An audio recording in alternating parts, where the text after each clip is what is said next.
நம்ம பூசணிக்காய் வச்சு எப்படி ஒரு கடையல் புளி கடையல் எப்படி செய்யலாம் அப்படிங்கிறத பார்க்கலாம். நல்லா இனிப்பாக இருக்கும்னு ஃபீல் பண்ணுறவங்க இது மாதிரி நீங்கள் பண்ணி பார்க்கலாம். டேஸ்ட்டாக இருக்கும். வாங்க வீடியோக்குள்ளே போகலாம்.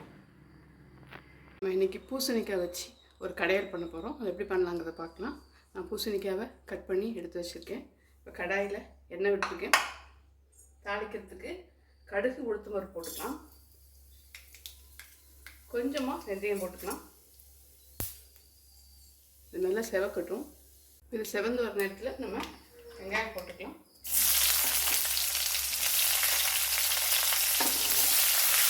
வெங்காயம் வதங்கும் போது நம்ம இந்த டிஷ்ஷுக்கு தேவையான உப்பையும் போட்டுக்கலாம்.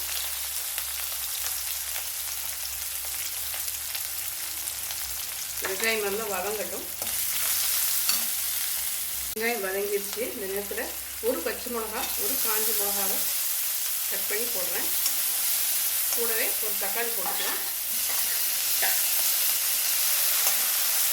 தக்காளி நல்லா சாஃப்ட் ஆகிற வரைக்கும் குக் பண்ணிக்கலாம். தக்காளி நல்லா சாஃப்ட் ஆகிடுச்சு. இந்த நேரத்தில் இந்த டிஷ்ஷுக்கு தேவையான சீரகம், மஞ்சத்தூள், குழம்பு மிளகாத்தூள், சில்லி பவுடர், வரமிளகாத்தூளை போட்டுக்கலாம். காவுக்கு தகுந்த மாதிரி நீங்கள் போட்டுக்கோங்க. ஆல்ரெடி சில்லிலாம் சேர்த்துருக்கோம். ஒரு 10 நிமிஷம் போகிறதுக்கு கொஞ்சமாக தண்ணி ஊற்றிக்கலாம். கொஞ்சம் எண்ணெய் பிரிஞ்சு வர வரைக்கும் இதை நம்ம குக் பண்ணி எடுத்துடலாம். இப்போ பார்த்தீங்கன்னா நல்லா எண்ணெய் பிரிஞ்சு வந்துருக்கும் தெரியும் உங்களுக்கு. 10 நிமிஷம் போயிடுச்சு. இந்த நேரத்தில் நம்ம கட் பண்ணி வச்சுருக்கிற பம்கின் கொஞ்சம் கருவேப்பிலையும் சேர்த்து இதை போட்டுடலாம்.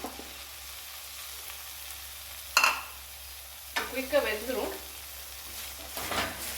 இதோட கரட்டி விட்டுட்டு கொஞ்சமாக தண்ணி தெளித்து மூடி வச்சு குக் பண்ணிடலாம்.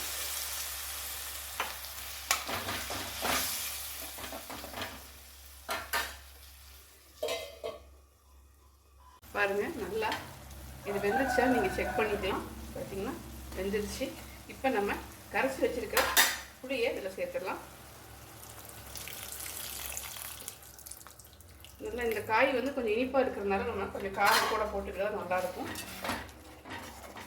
இந்த புளி ஒரு 10 நிமிஷம் போகிற வரைக்கும் நம்ம இதை குக் பண்ணி எடுத்துடலாம். இப்போ பாருங்கள் நல்லா எண்ணெய் பிரிஞ்சு வந்துருச்சு. எண்ணெய் பிரிஞ்சு வந்து நல்லா கடையல் பக்குவத்துக்கு வந்துருச்சு. இப்போ ஒரு பூசணிக்காய் புளிக்கடையல் ரெடி ஆகிடுச்சு. ட்ரை பண்ணி பாருங்கள். இந்த மெயின் டிஷ்ஷாகவே சாதத்துக்கு வச்சு சாப்பிடலாம். பூசணிக்காய் இனிப்பாக இருக்குன்னு ஃபீல் பண்ணுறவங்க இது மாதிரி நீங்கள் வச்சு சாப்பிட்டிங்கன்னா ரொம்ப டேஸ்ட்டாக இருக்கும்.